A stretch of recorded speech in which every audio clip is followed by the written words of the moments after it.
What does the highlighted piece mean? Yes. Well, you see, he may have done, but the thing is, Kinsey didn't use that information. It's quite possible that Green went on, in fact, I'm sure he did, went on having sex with everybody until then. But that was long after Kinsey had got the journals. Kinsey's critics believe his involvement with Green was morally indefensible, especially because the paedophile was probably still sexually abusing children. The only justification for defending Kinsey was that all this happened before.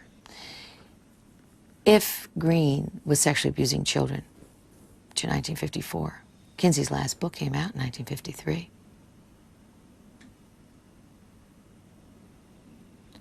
That certainly would mean that all of that violence and all of that abuse was going on throughout the entire time Kinsey was collecting these data. Wouldn't it? Green was not the only paedophile providing information to Kinsey. We got them in prisons, a lot of them, because we had the prison records of these people. So we'd say, give us a list of everybody in San Quentin who's sent up on pedophilia charge, and we'd go after them. So we got a lot that way. Then there was also a pedophile organization in this country. They cooperated with us, and some of them who were not, of course, not incarcerated, they came and gave us information. Not all of the paedophile information arriving at the Kinsey Institute in Indiana came from within America. There was a man in Germany who was a pedophile, and he wrote Kinsey. And he was interested in information about pedophilia, and he offered his own case history. Of course, Kinsey couldn't go to Germany to get it, but he wrote him questions in a letter, and they carried on quite a correspondence. And we were learning some interesting things about pedophilia in Germany, you might say. The paedophile was Dr. Fritz von Baljusek, a former senior Nazi Party official. Before the war, he had been a stormtrooper. During the war, he had commanded a ghetto in an occupied Polish town. During all this time, and in the years that followed, he sexually abused hundreds of pre-adolescent girls and boys. He recorded the details in pseudo-scientific diaries in which he claimed to have masturbated and penetrated the children to assist their sexual development. At Kinsey's request, von Baljusek sent his diaries to Indiana. But then one of his victims was murdered. So the police were looking for pedophiles, and they ran across him and decided he was probably the murderer. And so as they went through his possessions, they found his correspondence with Kinsey. So they said, aha, Kinsey must know all about this man. We've got to have Kinsey's testimony and whatever records this man sent to Kinsey. So they got Interpol, International Police, on the thing. And they even involved the FBI and some other things. And they put an enormous amount of pressure on Kinsey to reveal this guy's, this stuff he sent. And he was also keeping a sexual diary, and they wanted his diary badly. And so Kinsey said, absolutely not. This is completely confidential, and you're not going to get it. We'll destroy it before we let you have it. Von Baljusek was never charged with murder, but he pleaded guilty to sexually abusing more than 30 children. At his trial, the judge criticized Kinsey for failing to report such an active pedophile to the police. It is a criticism the Kinsey Institute rejects. I think people have got to ask themselves the question, do they believe that research into sexuality should be done or should not be done? Particularly research into sexuality which might be, in some sense, illegal. But if the cost potentially is more children at risk of abuse, can that cost be justified? Consider the cost of remaining in ignorance.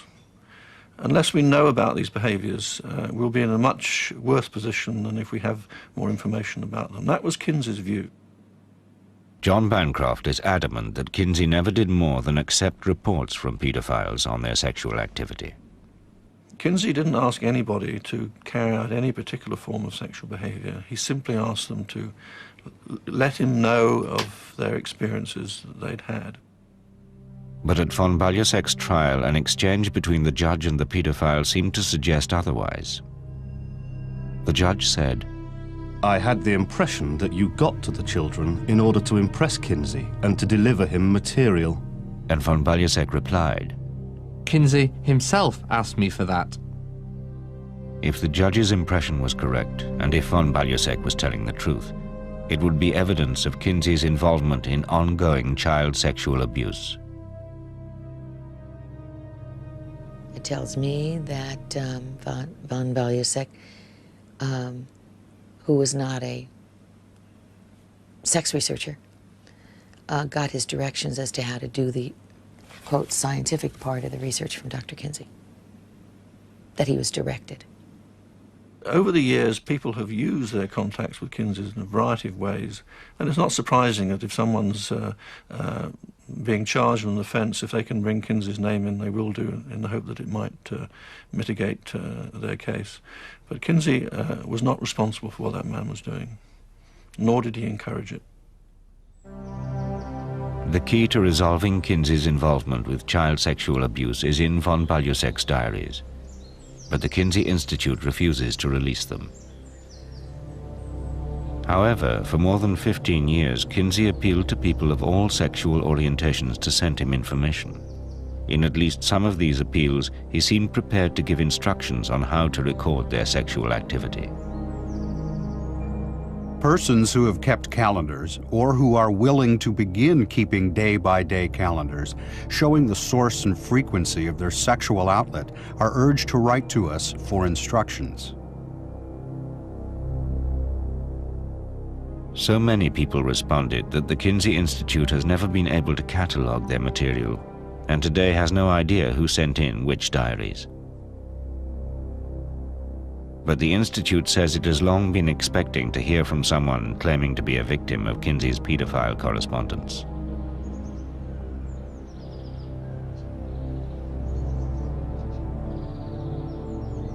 Esther White is the first person publicly to make this claim.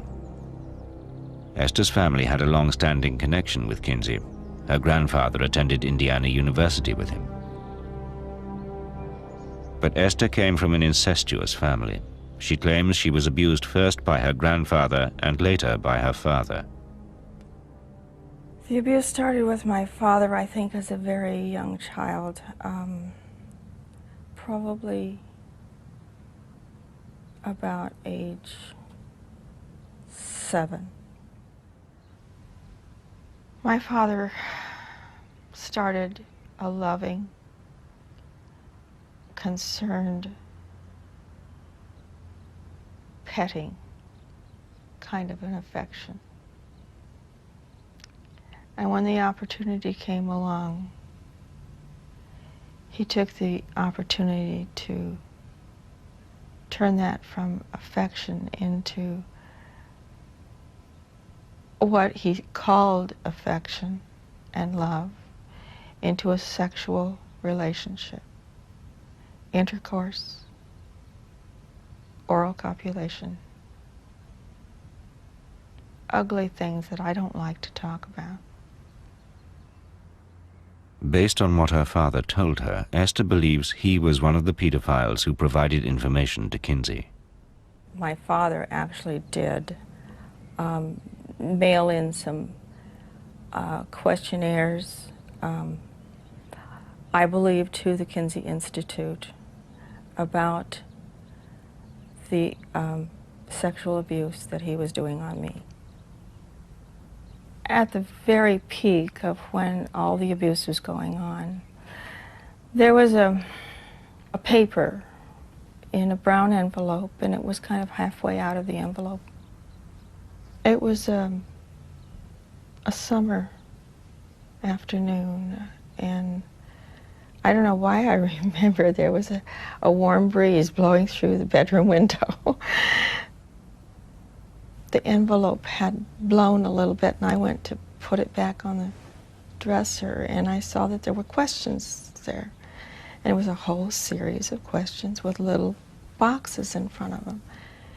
And I read one of the sentences, and I didn't know one of the words. And so I asked my father, what is O-R-G-A-Z? Oh, he says, that's orgasm. And he continued to explain to me what an orgasm was. And then I realized why he was looking at his watch. Because he was telling me to let him know when I felt an orgasm. And when he saw that I had seen this paper, he immediately said he had a deadline to meet and he had to send it away. So he put it in this envelope. I know nothing about this woman or her father or grandfather. I have no idea whether there's any basis of fact in what she's saying at all. Would it be possible for the Institute to examine its files and determine whether her father did send information to Kinsey? At this point, I can't say. We have a huge amount of information that people have sent to the Institute about their sexual experiences. Somewhere amongst that, there may be something relevant to this woman. But that material is uncatalogued, unordered, and I really have no idea how difficult it would be to check that out. Can you understand, though, why she would feel disturbed by the knowledge that that material may be residing here in the Institute? If the description is accurate, then I can see she could have some concern, yes. But she can also rest assured that the material will be treated with great confidentiality. And we will never reveal the identity of anybody involved to anyone else.